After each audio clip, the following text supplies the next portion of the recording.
कि सब राज्यों में तीसरी ताकत चौथी ताकत खड़ी है। आप कभी उप मुख्यमंत्री होंगे कई स्टेट के अंदर अलग अलग पार्टियों से, लेकिन राजस्थान और गुजरात दो राज्य ऐसे हैं जहाँ एक ही काम है लोगों का, एक बार इसको वोट दो और एक बार इसको, तो वो दूसरा कोई काम नहीं। 5 साल तकलीफ में रहेंगे, टोल भी देंगे, पुलिस से बेइज्जती भी कराएंगे, भू माफिया भी आएगा, बजरी माफिया भी आएगा, अपराधी गोली चलाएगा, नेताओं को धमकियां मिलेंगी, अधिकारियों को मिलेगी और रोजगार नहीं मिलेगा, पेपर लीक होगा, कभी भजन लाल होंगे तो कभी उनके भाई दूसरे आ जाएंगे। लेकिन दुर्भाग्य से वोट आपको वहीं देना, टोल भी दोगे और वोट भी दोगे। अपना तय कर लिया कि एक बार अपने इनको देना, एक बार हमारे जैसे जो लोग राजस्थान में लड़ रहे हैं, मुझे लग रहा है कि हम टाइम ही खराब करें इस राजस्थान। वैसे मैं जब लोकसभा के अंदर गया था चुन के, तब बिहार, यूपी, दिल्ली, हरियाणा, पंजाब, बंगाल के सांसदों ने कहा था कि आपने पार्टी बना कैसे ली राजस्थान में? राजस्थान में तो बना ही नहीं सकती पार्टी, जो कमजोर प्रांत है, कैसे बना सकते हो? तो मैंने कहा पार्टी भी मैंने बनाई है, तो बोला तो मोदी के साथ हो, गलत हो, किसानों का विरोधी। मैंने मोदी का साथ छोड़ा किसान आंदोलन के अंदर, झगड़ा तो पंजाब के किसानों का था।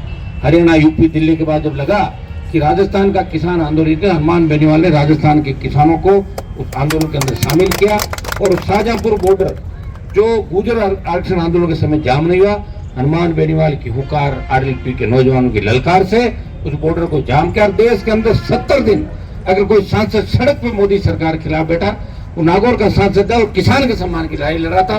वो किसान जाट भी था, माड़ी भी था, गुजर भी था, यादव भी था, राजपूत था, ब्राह्मण था, उन तमाम समाजों की लड़ाई किसान के रूप में। और 5 साल जब मैं रहा, तब राजस्थान की मजबूती की छाप दिल्ली के अंदर छोड़ी। और मैं जब उतर के लोकसभा के अंदर जाता हूँ गाड़ी से, तब हर कोई कहता है कि वो राजस्थान का सांसद है जिसने पार्टी बनाई, बड़ा मजबूत योद्धा सांसद है और मजबूत आदमी। तो मैं तो राजस्थान के सम्मान बढ़ा रहा हूँ। और हर समाज की लड़ाई आपने देखा, जिसने भी मुझे कहा मैं समाज की लड़ाई की, मुझे याद है गुर्जर आरक्षण आंदोलन जब चला था, किस तरह वसुंधरा जी ने गुर्जरों के सीने पर गोलियां मारी।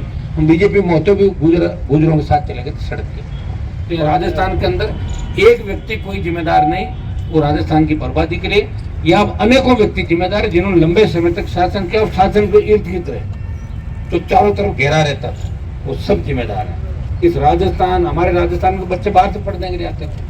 इस राजस्थान विद्यालय का मैं अध्यक्ष रहा। आपका मेयो, अजमेर, कोटा के अंदर जिस तरह सुसाइड हो रहे हैं, आज हमारे जिस तरह नशा राजस्थान के अंदर फैल रहा है, आप राजस्थान की तस्वीर तकदीर तो देखो। आप जयपुर के अंदर बैठे हो, आप बाड़मेर, जैसलमेर उन इलाकों के अंदर देखो, हमारे इलाकों के अंदर देखो, किस तरह छोटे छोटे बच्चे एमडी, ये आपका जो ड्रग्स ले रहे हैं बच्चे।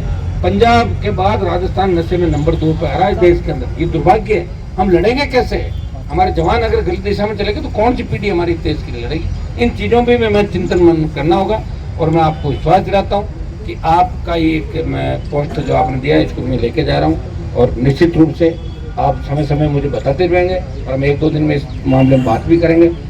मैं आपके इस आंदोलन में आपके साथ हूँ। निश्चित रूप से जो भी दोषी अधिकारी इसके अंदर थे उनका मुकदमा भी दर्ज होगा, कार्रवाई भी होगी और आपकी उचित जो भी मांगे वो सरकार पे दबाव बना के मांगे। आप ये भी नहीं सोचें कि माड़ी समाज की सरकार नहीं चलती।